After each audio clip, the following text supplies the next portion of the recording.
Police mock a homeless black man, then learn he's the deadliest Green Beret alive. Rain hit the city like a warning, hard and steady. It poured from the sky, flooding sidewalks, turning streets into dark rivers. Most people rushed to get inside, but not him.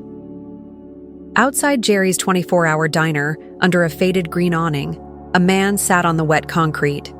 His legs were crossed, his back straight. A steaming cup of coffee, now cold, rested between his hands. He didn't speak, didn't beg, didn't even look up when people walked past him. But something about him made them move faster. They couldn't explain it. Maybe it was the way he sat, too still, too focused. Maybe it was his eyes. A pair of headlights lit the street in red and blue. A police car pulled up, then another. 4 officers stepped out, splashing through puddles.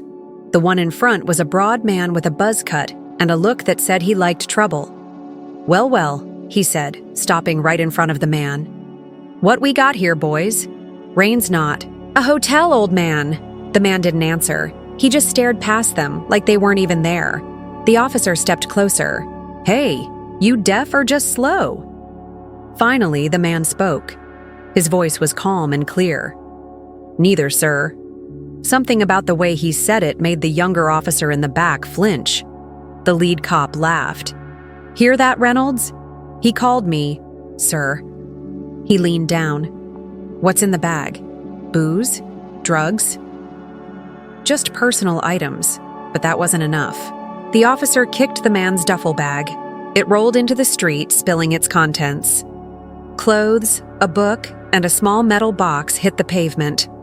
The man's eyes followed the box, sharp and steady. The cop stooped, picked it up.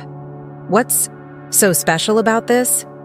"Personal items," the man said again. He stood in one smooth motion, too smooth for someone who looked tired and worn. The cop opened the box. Inside, 2 worn dog tags and an old photo, bent at the edges. The cop sneered. "Military, huh? What are you now? Just a bum who couldn't take it?" The man looked at him. Quiet, cold, focused. "You should put those back." The cop laughed and dropped the tags into a puddle. "Or what? You gonna fight the whole precinct?" Reynolds, the rookie, looked uncomfortable. "Sarge, maybe we should just— Quiet, rookie," the cop snapped. Then he turned back. "Clear this area. Public safety." With a swipe of his foot, he knocked the rest of the man's things into the gutter. Still, the man didn't react. He stood motionless, his jacket soaked through, eyes locked on the officer's face. That stillness, it should have warned them. It wasn't weakness, it was something else. "You deaf again?" the cop said, jabbing the baton into the man's chest. "I said move." "I'm not bothering anyone." "You're bothering me," the cop said, jabbing harder. But there was no anger in the man's voice, no fear, just stillness, just calculation. Then the cop grabbed his arm, and in that moment, just for a second, Reynolds saw it. The man didn't flinch, didn't panic. He adjusted. It was like watching a spring coil up. One moment, the cop had his arm. The next, he was stumbling back. The man hadn't even moved. "Don't touch me," he said, calm as ever. The lead cop's pride was now bruised. "Take him down!" he barked. They grabbed him, forced him to the ground, hands behind his back, face to the wet concrete. The man didn't yell, didn't groan. He just breathed. Slow, steady. 1, 2, 3. The blood from his cheek mixed with the rain. 4, 5, 6. A flash of memory.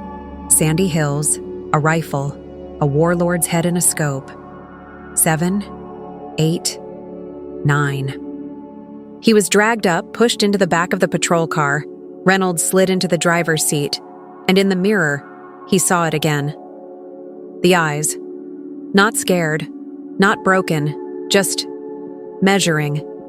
Something deep in his gut told him they hadn't arrested a homeless man. They had made a mistake, a very, very big one, and that mistake was breathing quietly in the back seat, waiting.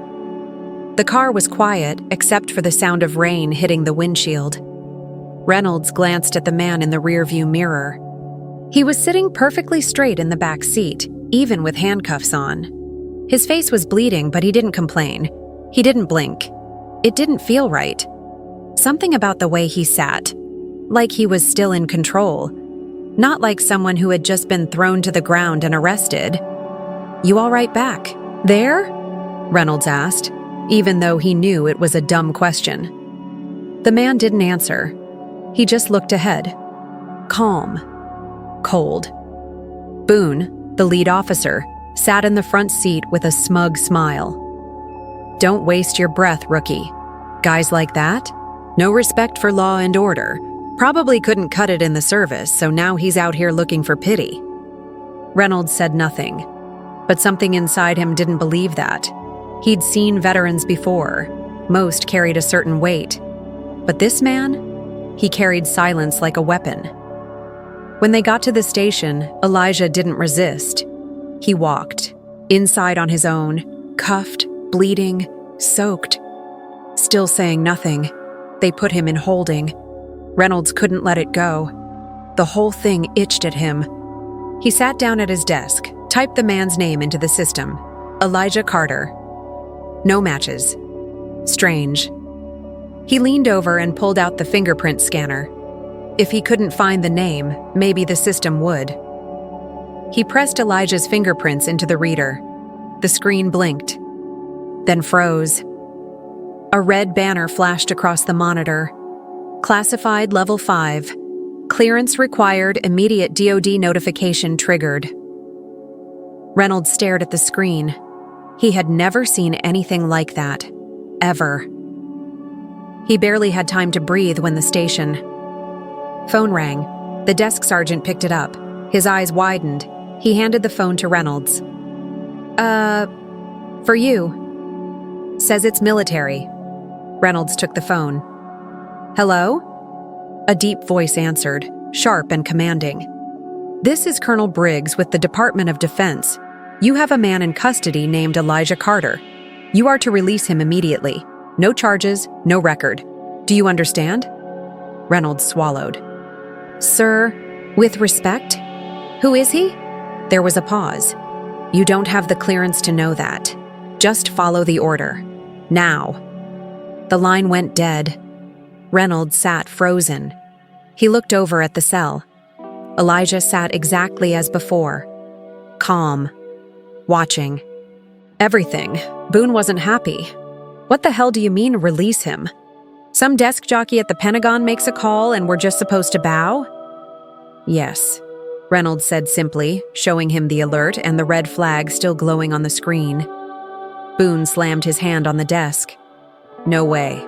Not until I speak. To someone myself. But before he could finish, another phone rang. This time, the police captain picked up. A few minutes later, the captain walked out of his office, face pale.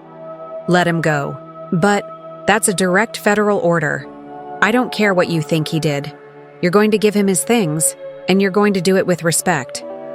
They walked Elijah to the desk. Reynolds handed him the plastic bag with his belongings, his clothes, his book, his toothbrush. The dog tags were missing.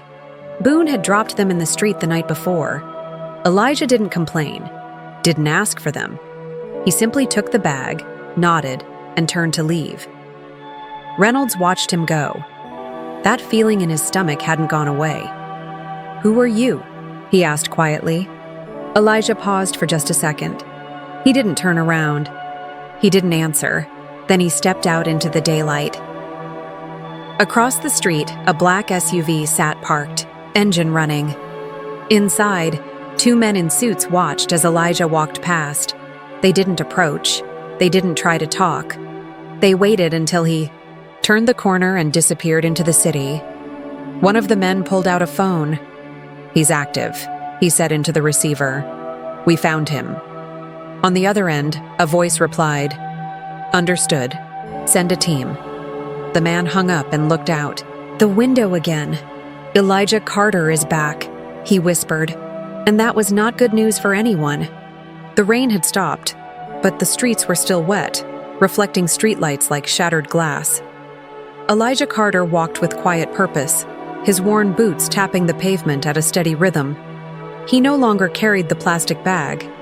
He'd tossed it in a trash bin as he passed. He wasn't homeless, not really. He was hiding. And that time was over. 3 blocks away, the black SUV that had been watching him slowly pulled away from the curb. It made no sirens, no loud moves, just followed him silently, keeping distance. Inside were 2 men, one with a scar across his temple. The other wore gloves even though it wasn't cold. The one with the gloves tapped the screen on a small device. "We've got him. Tracker shows he's heading east." "You sure it's him?" the other asked. "Facial match, 98%. That's Elijah Carter." The scarred man exhaled. "Well, Langston's not gonna like that."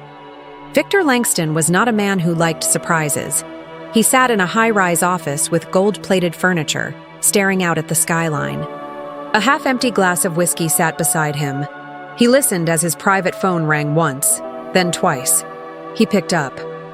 "Speak." "He's out," said the voice on the other end.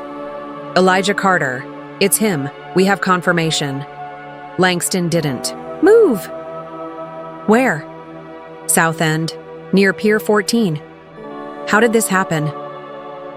"You told the cops to keep pressure on the street people," the voice replied. "One of them roughed him up. Didn't know who he was." Langston stood slowly. "And now?" "He's moving. Looks like he's gearing up." "Sir, we need to act fast." Langston ended the call. He didn't need panic. He needed results. He turned to the man sitting quietly in the corner of the room. A tall man with gray eyes and a quiet posture that didn't match his size. "I want eyes on Carter. I want to know what he eats, where he sleeps, and who he looks at for more than 3 seconds." The man nodded. "Understood." Langston walked back to the window. "We buried that ghost for a reason. If he's walking again, someone's going to burn for it." But Elijah wasn't interested in revenge. Not yet. He had something else in mind, something bigger. He walked 6 miles that night, through alleyways and side streets. He passed men who were high, women who were cold, and others who simply looked through him like he didn't exist. Good. That was the point. He stopped in front of a pawn shop with a flickering sign. The windows were dirty, and the door buzzed when he pushed it open. Behind the counter stood an old man with thick glasses and a t-shirt that said, "Retired, but dangerous." He looked up, then froze. "Elijah?" "Yeah," Elijah said quietly. "I need a few things." An hour later, he stepped out the back of the shop. His clothes had changed. His old jacket was gone. Now he wore tactical boots, a plain black hoodie, and gloves with reinforced stitching. Underneath, a holster hugged his ribs. In his backpack were things that didn't come with instructions, because the kind of people who used them didn't need any. He made his way toward the waterfront where Langston's men had moved quietly for years. Drugs, guns, people. But that night, Elijah wasn't there to stop it. Not yet. He was there to see it, to feel the rhythm again. The city's pulse, its weak points, its habits. He stood in the shadows of a warehouse loading dock and watched. Guards moved boxes, laughed, smoked. 2 vans waited quietly with their engines running. But it wasn't the guns that caught Elijah's attention. It was the 3rd van.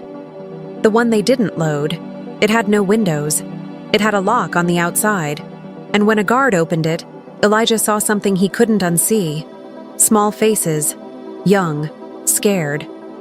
Children. His jaw tightened. He closed his eyes, counted to 10. This wasn't war, not yet, but it would be. By morning, fire crews would respond to a massive blaze at Pier 14. They wouldn't find any bodies, just burned-out vehicles and a pile of destroyed crates filled with nothing but ash. But they would find that third van, doors wide open, empty, and just outside it, a small metal box with 2 dog tags inside and a note burned around the edges that read, "You woke the ghost, now live with him." The fire at the port was on every screen in the city. Reporters stood in front of black smoke and flashing red lights, describing what they didn't understand. Authorities say it was a targeted arson. One anchor read, "No casualties found, but several shipping containers were destroyed." No one said the real story. No one said the fire saved 27 children. No one mentioned the name Elijah Carter. That's how he wanted it, but someone was paying attention. Officer Reynolds sat in his patrol car, engine off, parked 2 streets over from the precinct. His heart hadn't slowed since that morning, since he heard the words Pier 14. That was where he'd seen Carter walk toward. That was also where the fire had happened. He'd tried to ignore it, tried to be a good cop, follow orders, stay quiet, but that wasn't working anymore. He reached over and pulled the small slip of paper from his pocket. He'd picked it up days earlier after Carter was released, found it folded inside the evidence bag. No one else had noticed it. On it were just 2 words, handwritten, "Watch closely." He had. Now he couldn't look away. That night, Reynolds stayed late at the precinct. Everyone else had gone home or out on call. Only the night clerk was still around, and he didn't care what anyone looked at on their terminal. Reynolds pulled up the fire report. No suspects, no motive. He dug deeper until he found something odd. A silent alarm had been triggered at the shipping lot. But the guards never reported it, because those guards weren't city employees. They were hired by Langston Logistics. Reynolds sat back. His stomach turned. Langston. He'd heard the name before, connected to donations, special privileges, unspoken favors.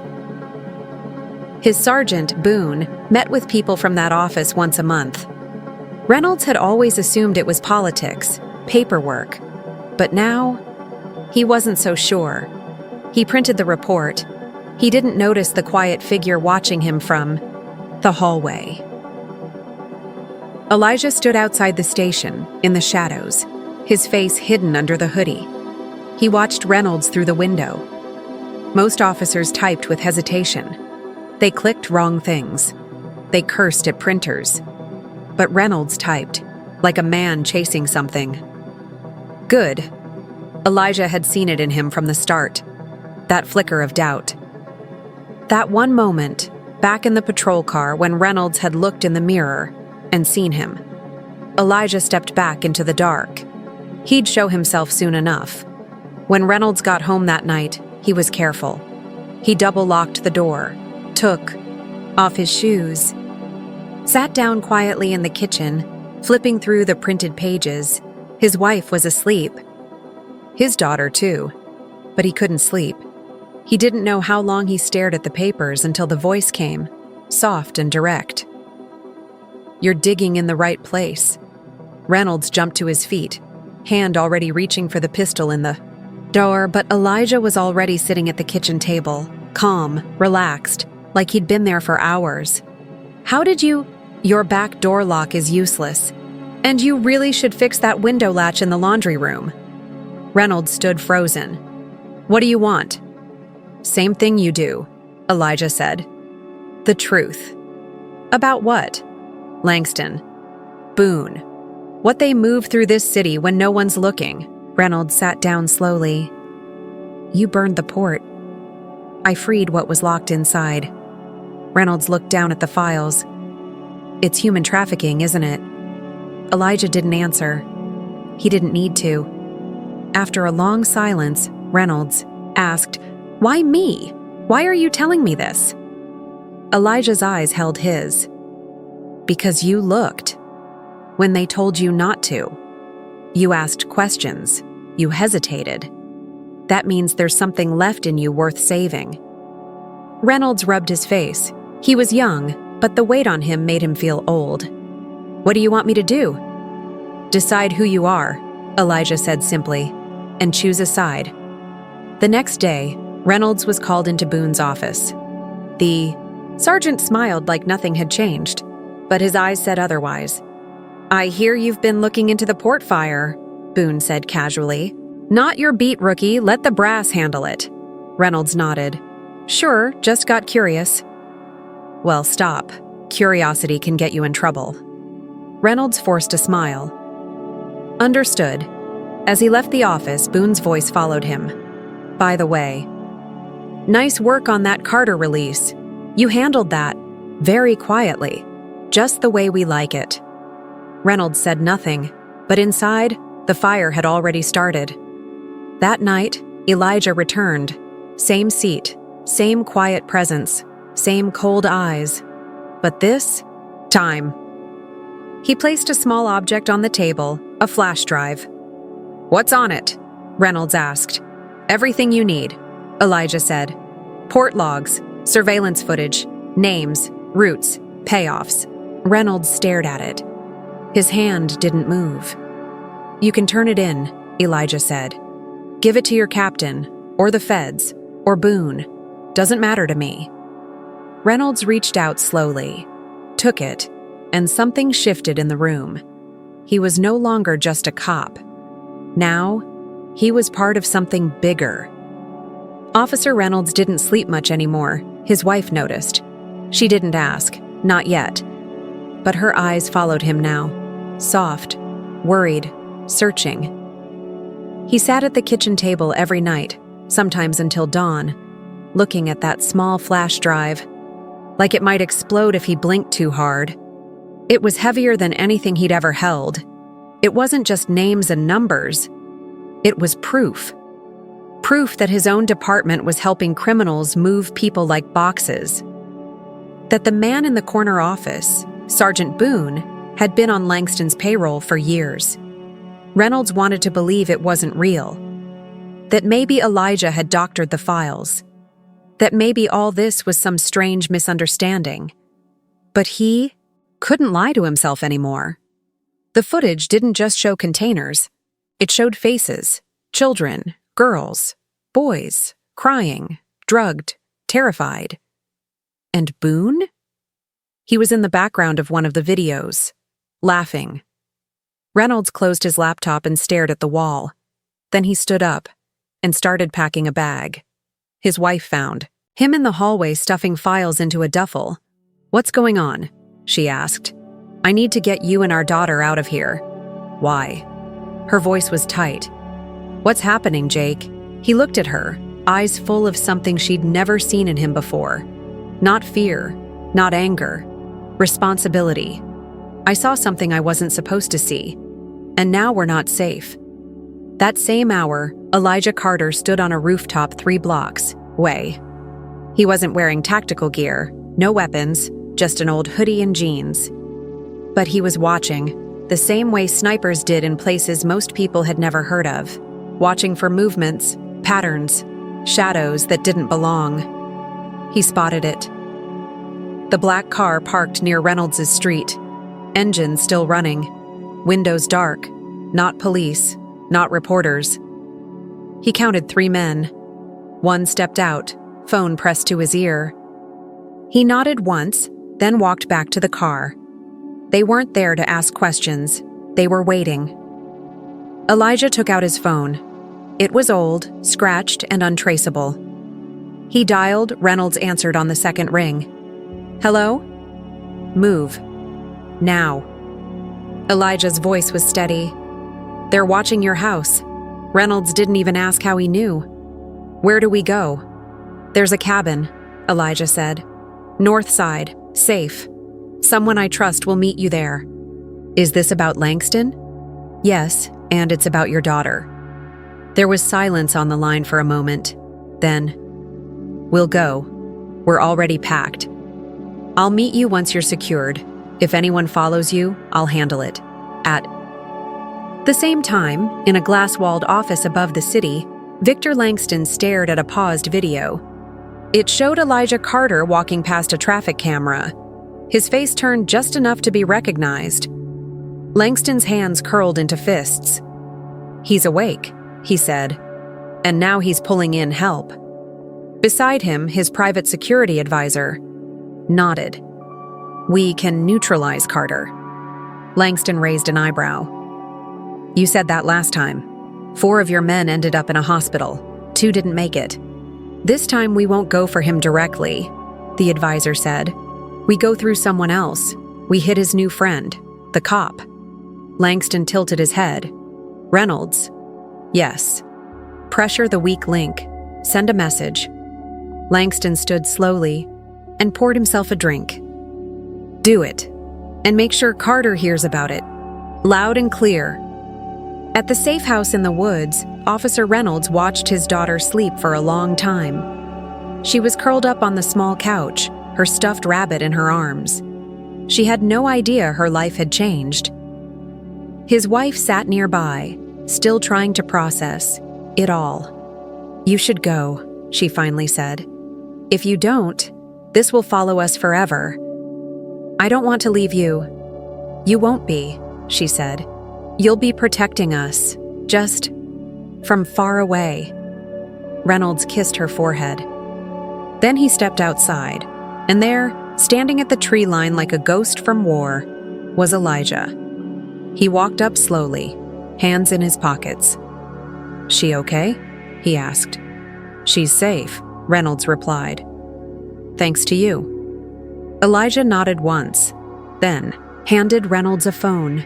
It was already ringing. "Who is it?" "Listen," Elijah said. Reynolds answered. A voice spoke softly, coldly. "You're protecting a ghost, and now your family's marked." It was Langston. "You don't stop helping." "Him? You'll wish you'd stayed a beat cop forever." Then the line went dead. Reynolds looked at Elijah. "They know where we are?" "Not yet," Elijah said. "But they will. And when they do?" Elijah's eyes turned sharp, cold, clear. "Then we take the war to them." Night fell like a curtain, quiet and slow. The trees surrounding the safe house whispered in the wind. Inside, it was calm. Too calm. The kind of silence that doesn't feel like peace. It feels like waiting. Elijah Carter stood outside, leaning against the wooden porch post. His arms were folded, his eyes watching the dark tree line. He didn't blink much. He'd already walked the perimeter twice. He knew every angle, every escape path, every blind spot. He wasn't nervous. He never was. But he was ready. Inside, Officer Reynolds checked the window blinds for the 5th time. His wife sat on the couch, holding their daughter like a lifeline. The girl was still asleep. Thank God. "I don't know how he's this calm," Reynolds whispered. "He's done this before?" she replied. Reynolds nodded. "I just hope it's not the last time."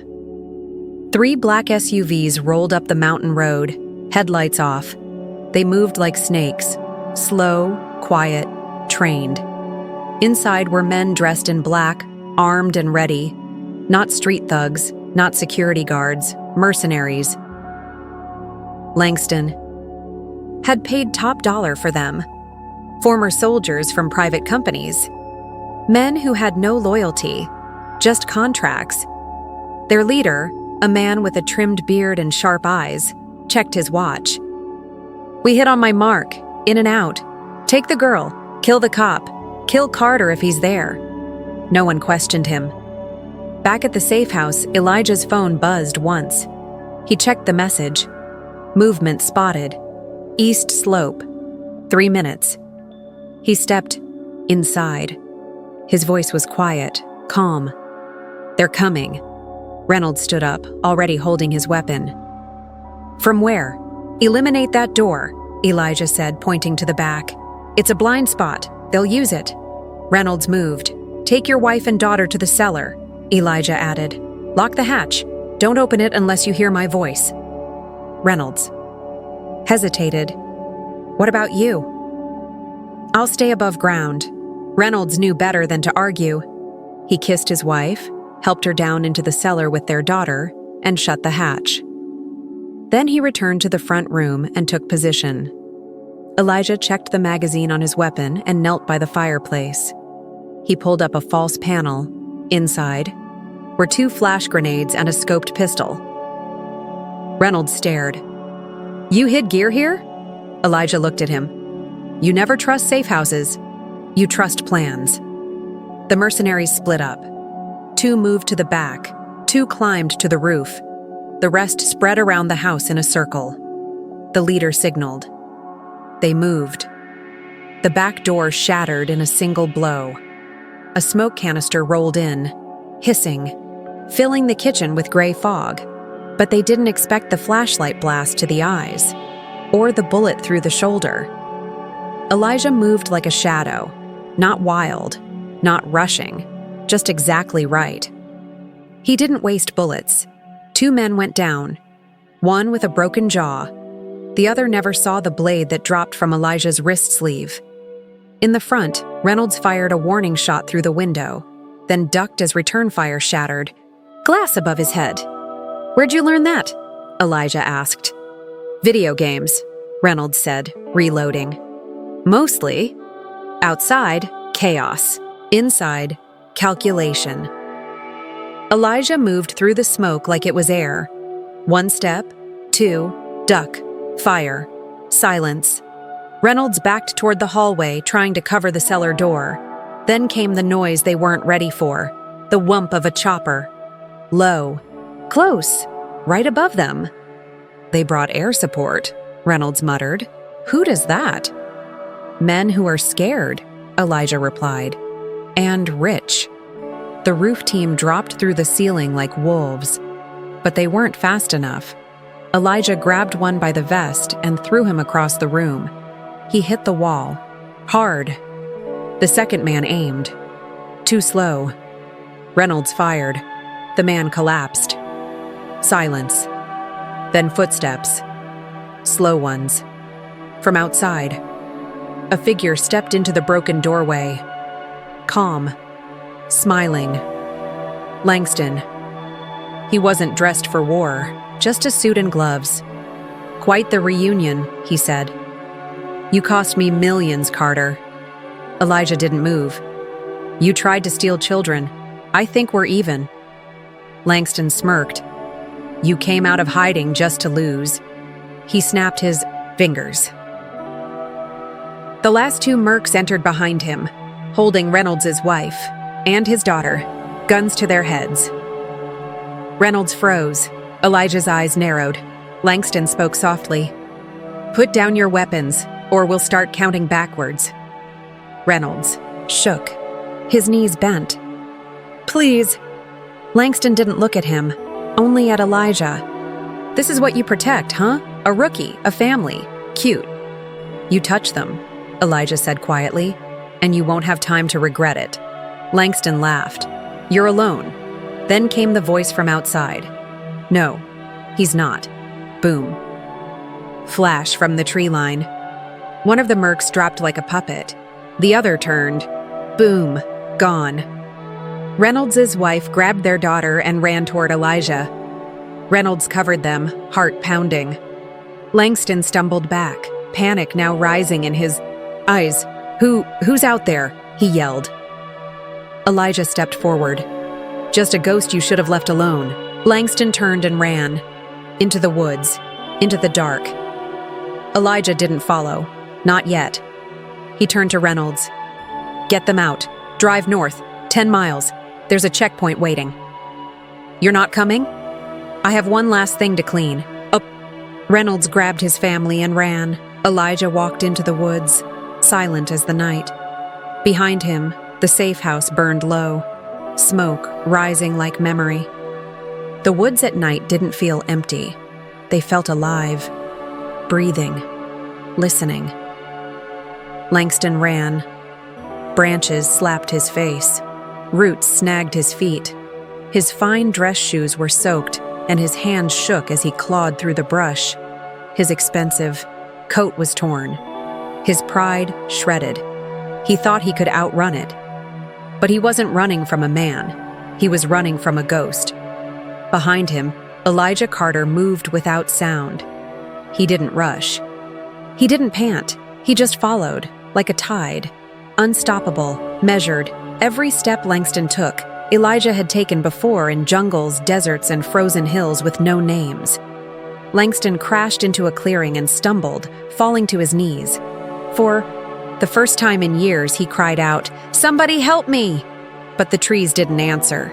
Just one voice. "You don't call for help after you've sold children for cash." Langston spun. Elijah stood there, just a few steps away. No weapon. In hand, just those same cold, heavy eyes. Langston backed up.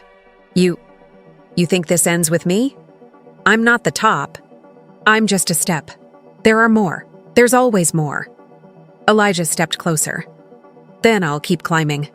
Langston laughed, shaky, bitter. "You're not the same man anymore. You're tired, broke, alone." Elijah nodded slowly. "I am tired. I've seen too much, lost too many. But I'm not alone." A light flickered behind the trees. Reynolds. He walked into the clearing, gun drawn but lowered. He stood beside Elijah. Langston's face dropped. No, this wasn't how it was supposed to go. Reynolds said nothing. He just looked at Elijah. "You want me to take him in?" Elijah stared at Langston, the man who had orchestrated pain in silence. Hidden behind suits and security, who thought power meant no consequences. But now, he was just a man. Small, scared. "No," Elijah finally said. "That would be too easy." He turned away. Reynolds blinked. "You're letting him go?" "No," Elijah said quietly. "I'm letting him live." 2 weeks later, Washington, D.C. Langston's face filled the news channels. Not as a victim, as the heart of a criminal empire. Files had leaked. Footage, emails, documents, too much to bury. Too clean to deny. Arrests followed. Not just Langston, but city officials, port bosses, even officers in 3 precincts. A full sweep. A house of cards falling in slow motion. Some said it was a whistleblower. Others said a hacker. No one mentioned Elijah Carter. No one dared. But in quiet corners of military halls, whispers rose again. The ghost of Anbar. The one-man fire team. The sniper who vanished and returned only when something evil had risen too high. Back in the city, Officer Jake Reynolds sat on a park bench, his daughter beside him, holding an ice cream cone. His wife smiled from a distance, reading a book in the sun. Normal. Finally. A quiet breeze passed, and then, out of nowhere, a man sat on the bench beside him. Elijah, no hoodie, no gear, just jeans and a dark coat. Older, quieter. "You look different," Reynolds said. "I shaved," Elijah replied. They sat there for a moment. No rush, no pressure, just peace. Reynolds handed him a folded envelope. "What's this?" Elijah asked. "An official letter. Full reinstatement. They want you back. High clearance role. Pentagon-based." Elijah didn't open it, just slid it into his coat. "Thanks," he said. "You going to take it?" Elijah looked out over the park, at the trees, the open sky, the little girl laughing in the distance. "I think I've done enough fighting," he said softly. "Time for me to live." Reynolds nodded. "You deserve that." Elijah stood. "So do you." He turned to walk away, then paused. "You did good, officer." "Thanks to you," Reynolds said. "No," Elijah replied. "You chose your path. All I did was remind you where it was." Then he walked off. No fanfare. No spotlight.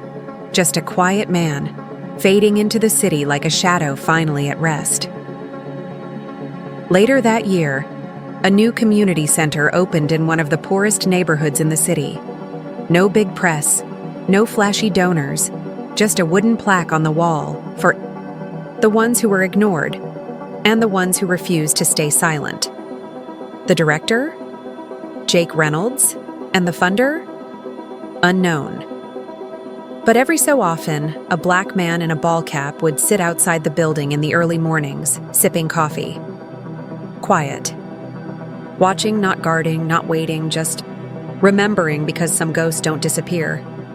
They just become legends.